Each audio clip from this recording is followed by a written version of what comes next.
From the Pep Radio Newsroom, these are the stories we are covering at this hour. A 36-year-old gay man in the Bronx was stabbed to death on Christmas Eve by someone who reportedly shouted anti-gay slurs and threats at him. While a suspect has been arrested, he is not facing hate crimes charges. Darris Davis told the New York Daily News about the alleged attacker, saying he was so miserable, but we had nothing to do with his misery. His husband, Arkmeyer Davis, was the victim of the attack. He took my heart away. Arkmeyer and Darris Davis were staying at a homeless shelter after their apartment caught fire on December 2nd. The fire destroyed most of their possessions. Kayjan Yazar, the alleged killer, lived in the apartment just above theirs and went to the same shelter as the couple when he, too, was left homeless. Darris Davis said that Yazar blamed them for the fire. Darris Davis said that Yazar would shout slurs at them long before the fire. He recounted one incident from this past July where Yazar even threatened to kill them. Darris Davis said the last time he spoke to his husband was at a laundromat just before the stabbing. The next time he saw Arkmeyer Davis was unconscious and bleeding in their room at the shelter. He had been stabbed in the arm, leg, and torso multiple times, according to police. Arkmeyer Davis was taken to the hospital, but nothing could be done to save him. Darris Davis said that he helped police identify Yazar from surveillance footage from just outside the homeless shelter that all three men were staying at. Yazar has been arrested and is being held in custody. After a grand jury hearing last week, Darris Davis said that he's hopeful that there will be justice in the case. In other bigotry and homophobia news today, inaugurating what he called a golden age of travel, President-elect Donald Trump announced his nomination of Fox host and former Representative Sean Duffy, a Republican from Wisconsin, to be Secretary of Transportation in his second administration. Duffy, currently a co-host of The Bottom Line on Fox Business, will succeed Pete Buttigieg in the post if confirmed.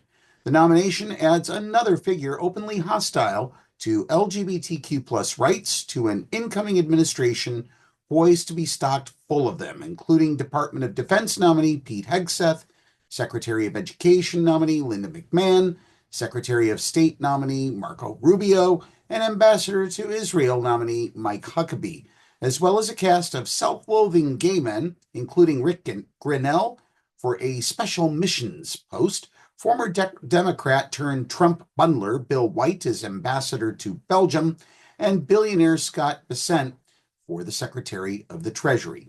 In his time in Congress, Duffy earned a score of 0 in 2 out of the 3 terms he served, and his voting history reflects a consistent alignment with conservative policies that oppose LGBTQ+ rights. Duffy is a vocal opponent of marriage equality, advocating for legislation that sought to define marriage strictly as between one man and one woman, sat out votes on the Equality Act, which prohibits discrimination based on sexual orientation and gender identity in employment, housing, and other areas, and voted in favor of Trump's military ban on transgender service members. Perhaps his most incongruous action related to LGBTQ+ rights was introducing legislation that would ban fetal genetic testing meant to determine sexual orientation, a restriction, in his words, that's necessary to protect the lives of unborn gay children. Experts say there's no evidence a gay gene even exists. In 2023, Fox Nation, the digital arm of Duffy's employer, Fox News, presented the founders of Moms for Liberty, the collection of anti-LGBTQ+ scolds behind a majority of the book bans plaguing states over the last several years, a so-called Patriot Award. Duffy handed out the trophy. What impact Duffy's antagonism toward the LGBTQ+ community will have on his duties as Transportation Secretary is unclear, but his far-right ideology is a sharp change in tenor from his predecessor.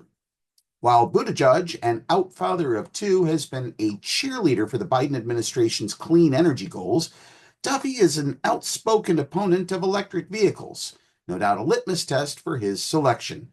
And without a doubt, President-elect Musk is clearly thinking outside the box with this choice. For more information about any of the stories we cover, please check out the Pennsylvania Equality Project's PEP radio page at paequality.com. Be sure to download the Live 365 app to take PEP radio with you wherever you go. That's the news at this hour. Now back to more music on PEP Radio.